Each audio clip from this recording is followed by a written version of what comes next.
কেমন আছেন আপুরা? আসসালামু আলাইকুম। বৃষ্টি বর্ষা পেজ থেকে বলছি। আমিও ভালো আছি আলহামদুলিল্লাহ। তারপরেও বলবো আমার একটু ঠান্ডা লেগেছে বেশ কিছুদিন ধরে। তবে এটা আসলে অনেক বড় সমস্যা না। যাদের আল্লাহ তাআলা অনেক বড় বড় সমস্যা দিয়েছে তাদের কাছ থেকে এটা ছোটই। তবে বেশ কিছুদিন ধরেই ঠান্ডা লেগেছে, তাই আমি অনেক ভিডিও এখন মানে ভয়েস দিয়ে ছাড়তে আমার সমস্যা হয়, তাই ছাড়া হচ্ছে না। কি করব বলেন? কথা বলতে কষ্ট হয়। অনেক টাকার ওষুধ খেয়ে ফেললাম কিন্তু ঠান্ডায় ভালো হচ্ছে না। আপনারা পরামর্শ থাকলে অবশ্যই জানাবেন। আর আমিও চাই সবাই ভালো থাকেন, সুস্থ থাকেন, এই আর কি।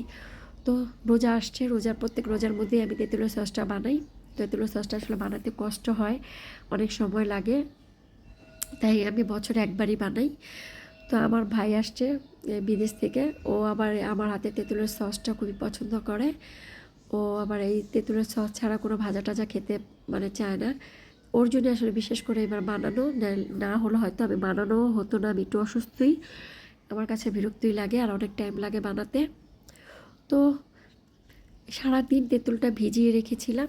এখন আমি তেঁতুলটা ছেঁকে নিচ্ছি, মানে মাংস তেঁতুলের যেটা বের করার কথা সেটা বের করে নিলাম, তেঁতুলের বিচিগুলো ছাড়িয়ে নিলাম।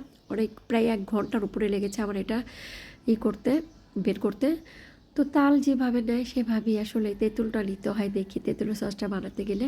তো রসুন নিলাম প্রায় 4-5 চামচ, আমি কুচি করে কেটে অনেকগুলো রসুন, এটা একটু হালকা ধুয়ে দিয়ে দিব। প্রায় 4-5 চামচ দিবেন তেঁতুলের সসে। পরিমাণ মতো লবণ আর ভিনেগার দিতে হবে প্রায় 1.5 কাপ বা 2 কাপ। চিলি ফ্লেক্সটা আমার হাজব্যান্ড করে রেখেছে, সেটাই দিয়ে দিব। আর কিচ্ছু দিতে হবে না, অন্য অন্য মশলা দিলে এটা আচারের মতন হয়ে যায়, তাই আমি অন্য কোনো মশলা আসলে এখানে অ্যাড করি না। খুবই সামান্য জিনিস দিয়ে তেঁতুলের সসটা বানানো হয়, এত মজা লাগে কি বলবো। আর আমার কাছে টমেটো সস থেকে তেঁতুলের সস দিয়ে সব ভাজা টাজা খেতে খুবই অসাধারণ মজা লাগে। আপুরা হাতে এখনও সময় আছে, যারা বানান নেই এখন বানিয়ে নেন। তেঁতুলও সিজন এখন, অনেক দামও কম, এই আর কি। আপুরা তেঁতুলের সসটা আমি একদিন বানিয়ে জাল দিয়ে রেখেছিলাম, পরের দিন আবার এই ভিনেগার দিয়ে নামিয়ে ফেলেছি। অবশ্য একদিনই বানানো যায়, আমি ইচ্ছা করি 2 দিন জাল দিয়েছি। একটু বেশি করে জাল দিলে তেঁতুলের সসটা ভালো থাকে।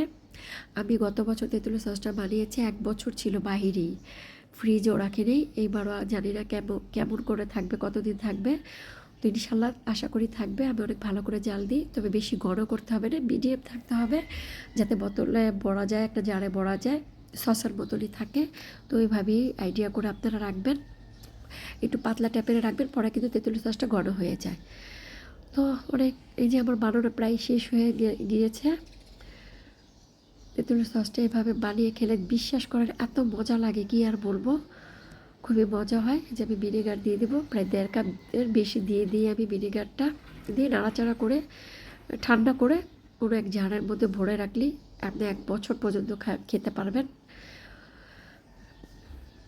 খুবই মজা হয়, বানিয়ে দেখবেন, খুবই মজা হয়, কষ্ট হলেও ভালো লাগে। তেঁতুলের সসটা আমি সবসময় বানাই আসলে প্রতি বছরই।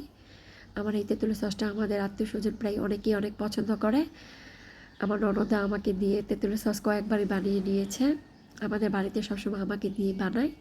এবারও তেঁতুল চিনি সব ভাই পাঠিয়ে দিয়েছে, তো বানিয়ে আমি নিজেও রাখলাম, আমার মার বাসায় পাঠালাম। এই তো হয়ে গেল আমার তেঁতুলের সস।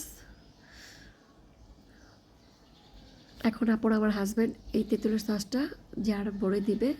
তো রাখি। আসসালামু আলাইকুম, আল্লাহ হাফেজ।